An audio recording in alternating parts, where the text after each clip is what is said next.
Hello student, स्वागत है आप सभी का पॉली वाला टेक्निक के एक नई वीडियो में। और लगभग अभी से 1 डेढ़ घंटे पहले ही मैंने आपको रीचेक के बारे में अपडेट दे दिया है पॉली वाला सेमेस्टर चैनल के माध्यम से। तो जो भी बच्चे वहां पे नहीं जुड़े हुए हैं, जुड़ जरूर जाएंगे। ऑफिशियल नोटिफिकेशन आपका रिलीज कर दिया गया है कि कब से कब तक आपका फॉर्म फिलअप होगा, स्टेप क्या है। और साथ ही साथ मैंने वहां पे आपको ये भी बताया है कि किन बच्चों को फॉर्म फिलअप करना चाहिए और किन बच्चों को फॉर्म नहीं फिलअप करना चाहिए। तो उसको जाकर के आप जरूर देख लेंगे, कहीं ऐसा ना हो कि आपका नुकसान वगैरह हो जाए, आप रीचेक का फॉर्म बेवजह फिलअप करें और आपके नंबर भी ना बढ़े। तो कितने नंबर तक बढ़ सकते हैं, रीचेक में कितने नंबर बढ़ते हैं और किन बच्चों को फॉर्म फिलअप करना चाहिए, किन बच्चों को नहीं फिलअप करना चाहिए, डिटेल में मैंने वहाँ पे बताया है। उस पे जरूर जुड़ जाएंगे। और मैंने आपको बताया था कि यहाँ पे एंट्रेंस वाले बच्चों की अब क्लासेज वगैरह चलेंगी, तो पॉली वाला सेमेस्टर को आप जाकर के ज्वाइन जरूर कर लेंगे। और उसका लिंक आपको इस वीडियो के डिस्क्रिप्शन बॉक्स में सबसे ऊपर देखने को मिल जाएगा। यहाँ पे देखिए, यहाँ पे मैं आपको बता दे रहा हूँ कि आपके ऑफिशियल नोटिफिकेशन जारी कर दी गई है। यहाँ पे आपको दिख रहा होगा 17/1/2026 के ऑफिशियल नोटिफिकेशन है। और आपके पुनर्मूल्यांकन, जिसे हम क्या कहते हैं, रीचेक कहते हैं। और इसका जो ऑफिशियल नेम है, क्या कहते हैं, हम इसे रिवोल्यूशन कहते हैं। और शॉर्ट में क्या कहते हैं, देखिए यहाँ पे इसे हम रिवोल्यूशन कहते हैं, लेकिन शॉर्ट में इसे क्या कहते हैं, रीचेक कहते हैं। और हिंदी में इसे क्या कहते हैं, पुनर्मूल्यांकन कहते हैं। मेन मेन पॉइंट्स आप देखते चलिए, ठीक है।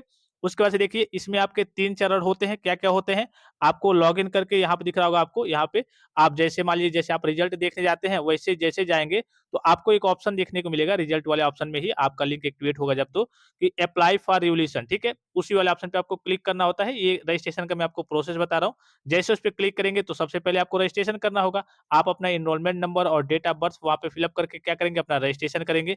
रजिस्ट्रेशन करने के बाद से आपको 24 घंटे बाद, ठीक है, सारे प्रोसेस आपको 24 घंटे बाद करिए करने होते हैं। तो रजिस्ट्रेशन करेंगे, सब्जेक्ट वगैरह चूज कर लेंगे जो भी आपको चयनित करना होगा। उसके 24 घंटे बाद ही आपको पेमेंट करना होगा।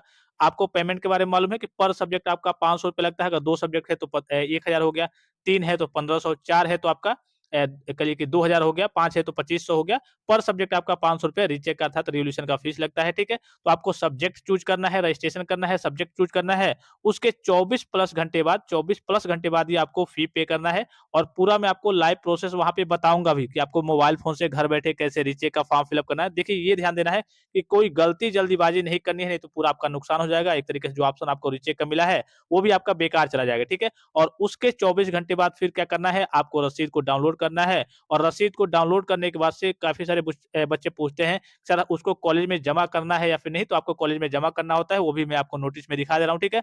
यहाँ देखिए, ये भी मेंशन है, यहाँ पे ऑफिशियली मेंशन है कि यहाँ पे देखिए, विषयों के चयन में हुई किसी भी प्रकार की त्रुटि के लिए छात्र छात्राएं स्वयं जिम्मेदार होंगे। परिषद द्वारा त्रुटि का निराकरण किया जाना संभव नहीं होगा। अर्थात आप गलत तरीके से फॉर्म को फिलअप कर देते हैं, फिर पेमेंट करते समय गलती कर देते हैं, तो इसकी संपूर्ण जिम्मेदारी आपकी होगी। बोर्ड इसमें कुछ नहीं करेगा कि हाँ भाई, आपने गलती की है तो आपको इसका करिए एक तरीके से भुगतना होगा इसको, ठीक है। तो इस बात का आपको विशेष ख्याल रखना है। जब तक मैं आपको वीडियो प्रोवाइड नहीं कर देता तब तक आपको, क्योंकि शुरू में क्या होता है, बच्चे ध्यान देंगे, शुरू में आपका लिंक सही से काम नहीं करता है। बच्चे शुरू में जैसे लिंक आपका ओपन होता है, भरना स्टार्ट कर देते हैं। कभी कभी कई सारे टेक्निकल ग्लिच देखने को मिलते हैं, कई सारे सब्जेक्ट शो नहीं होते हैं, कई सारे शो होते हैं, तो पेमेंट करते टाइम समस्या आती है। तो इन सारी बातों का आपको विशेष ख्याल रखना है। जैसे वेबसाइट सही से काम करना स्टार्ट कर देगी, तुरंत मैं आपको सबसे पहले लाइव वीडियो प्रोवाइड करता हूँ। सभी बच्चों को, जो पुराने बच्चे होंगे उनको सारी चीजें मालूम होगी। तो जैसे वेबसाइट सही से काम करना स्टार्ट करेगी तभी मैं आपको लाइव वीडियो प्रोवाइड करूंगा। उसके पहले आपको अपने स्तर से करिए कि रिस्क लेने की जरूरत नहीं है, क्योंकि आपका पेमेंट वगैरह एक तरीके से कट जाएगा। फिर आप कहेंगे कि मेरा पैसा कट गया बैंक से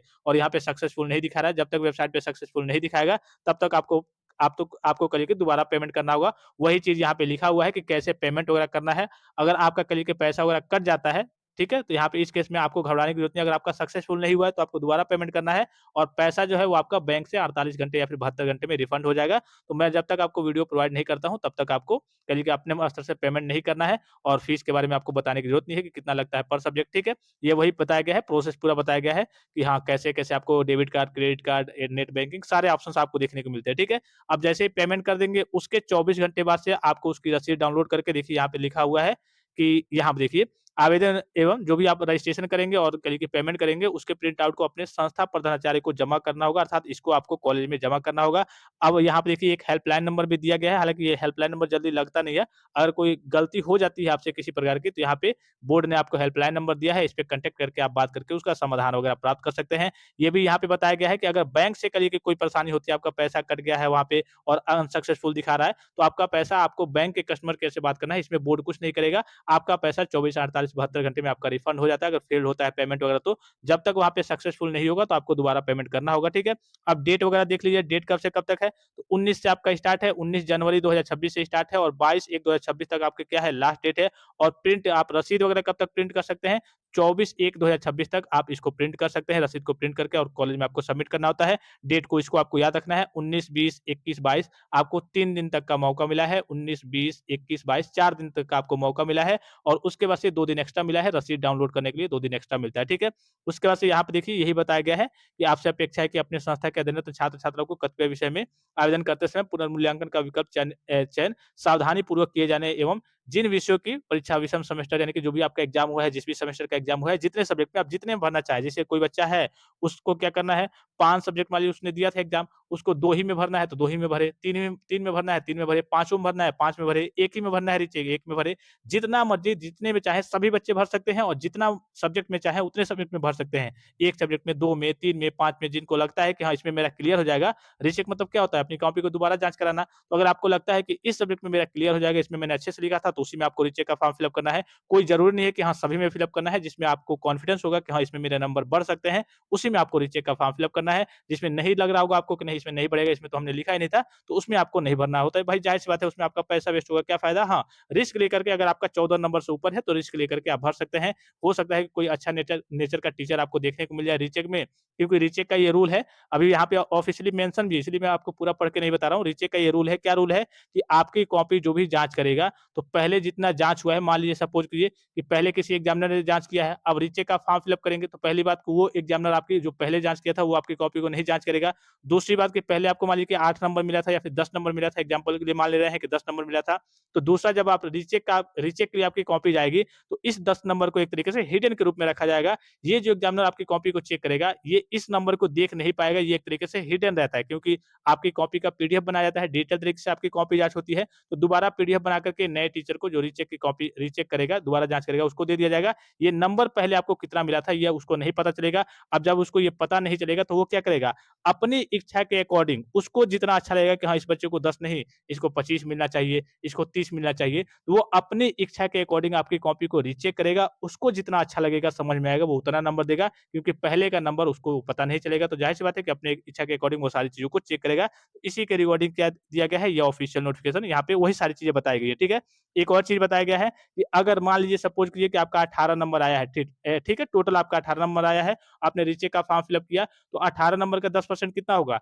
1.8 होगा। तो अगर आपका 1.8 नंबर से ज़्यादा बढ़ता है, तभी वो आपके रीचेक के रिजल्ट में अपडेट किया जाएगा। अगर इससे कम बढ़ता है, तो आपके रीचेक के रिजल्ट में अपडेट नहीं किया जाएगा। वही यहाँ पे कहा जा रहा है, देखिए मैं आपको पढ़ के बता दे रहा हूँ कि यहाँ पे देखिए पारदर्शिता बनी रहे और ऐसे में किसी भी छात्र-छात्रा के पूर्व में प्राप्त अंकों की वृद्धि में अथवा ह्रास दोनों ही संभव रहेगा। ये वही बताया गया है कि हाँ, आप क्या करिए कि जो भी एग्ज़ामिनर आपकी कॉपी को चेक करेगा, उसको पहले से अंक वगैरह पता नहीं रहेंगे, कितना आपको पहले मिला था। अब यहाँ से ये पॉइंट देखिए, यहाँ से जो मैं आपको बताना चाह रहा हूँ, यह भी सूचित कराना है कि अंकों में वृद्धि अथवा ह्रास पूर्व में प्राप्त अंकों के 10% से अधिक अथवा कम होने पर ही किया जाता है। अर्थात जो भी आपको पहले से अंक मिला है, जैसे 18 नंबर मिला है या फिर 15 नंबर मिला है, तो इनका 10% कितना होगा? डेढ़ होगा, इसका 1.8 होगा। तो इससे ज़्यादा अगर रीचेक में कोई एग्जामिनर आपकी कॉपी को चेक करता है, मान लीजिए कि 1 ही नंबर आपका बढ़ता है, तब वो रीचेक में आपका अपडेट नहीं किया जाएगा। अगर 1 नंबर से इतने नंबर से अगर 10% से ज़्यादा आपका बढ़ता है, जितना पहले मिला है, उसके 10% से ज़्यादा नंबर बढ़ता है, तभी वो आपके रीचेक के रिजल्ट में अपडेट किया जाएगा। अगर 10% से कम बढ़ता है, जैसे कोई बच्चा है,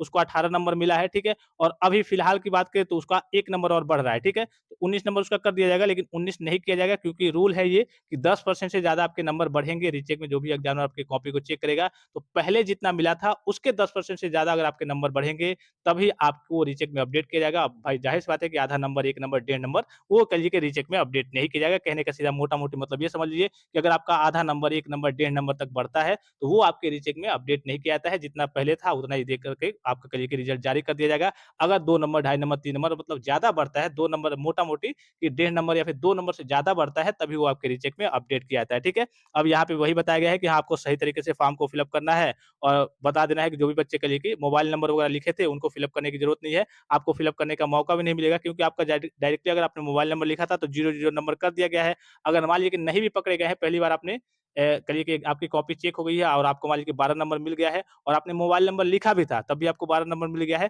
तो दूसरी बार जैसे ही आप रीचेक कराएँगे कि हाँ, थोड़ा-सा और ज़्यादा हो जाए, पास हो जाए, तो जैसे ही आप पकड़े जाते हैं, तो फिर से आपका 0-0 नंबर कर दिया जाएगा, तो मोबाइल नंबर जो लिखे थे 644 बचे थे, उनको रीचेक का एक तरीके से मौका ही नहीं मिलेगा। ये देखिए ऑफिशियल नोटिफ़िकेशन है 17/1/2026 की और जो पॉली वाला सेमेस्टर है, उसके माध्यम से मैंने आपको सारी चीज़ों को डिटेल में बता दिया है कि किन बच्चों को रीचेक का फॉर्म फिल अप करना चाहिए, कैसे फिल अप करना चाहिए, क्या प्रोसीजर है और कितने नंबर तक आपके बढ़ सकते हैं, किन बच्चों के बढ़ सकते हैं, किन बच्चों के नहीं बढ़ेंगे। सारी चीज़ों को डिटेल में मैंने वहाँ पे डिस्कस किया है, उसको जाकर के आपको ज़रूर देख लेना है। तो यही आपकी ऑफिशियल नोटिफ़िकेशन है, डेट वगैरह सारी चीज़ों को आपने देख लिया, समझ लिया और किसी प्रकार का संदेह हो, कोई भी जानकारी चाहिए तो आप कमेंट बॉक्स में कमेंट करके पूछ सकते हैं। फिलहाल इस वीडियो में इतना ही, इजाज़त दीजिए। धन्यवाद। Thanks for watching. मिलते हैं नेक्स्ट वीडियो में।